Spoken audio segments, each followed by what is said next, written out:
peer groups may be the most influential setting in which school-age children construct their opinions. They're learning social rules, when to speak and when to listen, when to ask for help and when to offer it.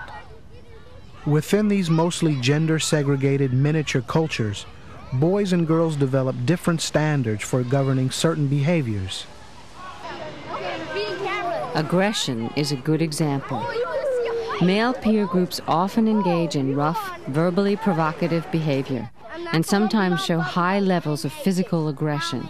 I only play with some boys, and sometimes if they're gonna play like tag or something like that, I only play with them. But if they're gonna play like fighting games or like dodgeball, like throw the ball in their faces, I don't play that. Girls tend to use relational aggression in a peer setting. I think about relational aggression as behaviors in which relationships are the vehicle of harming or hurting someone else.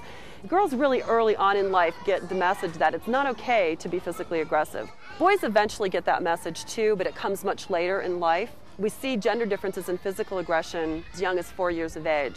That led us to believe that girls, if they were going to be aggressive, had to find another route, and it made sense to us that they would harm relationships or use relationships as a way of hurting people, other girls, because it would be effective. A bully is someone who teases or threatens beyond what the peer group finds acceptable.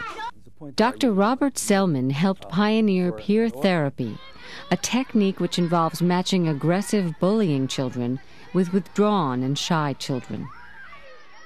It's a point that I really would like to make for an audience, of undergraduates who are interested in child development, that this is an example of where practice transformed our theory. We started to see that as withdrawn as one child might be and as aggressive as the other child might be, they both had in common a similar trait of impulsivity. One was impulsively withdrawn and the other was impulsively aggressive. We started to see that our goal was to move the child, the withdrawn kid, from being almost catatonic sometimes with these very abnormal situations, to being somebody who would be very compliant but would not be totally obedient.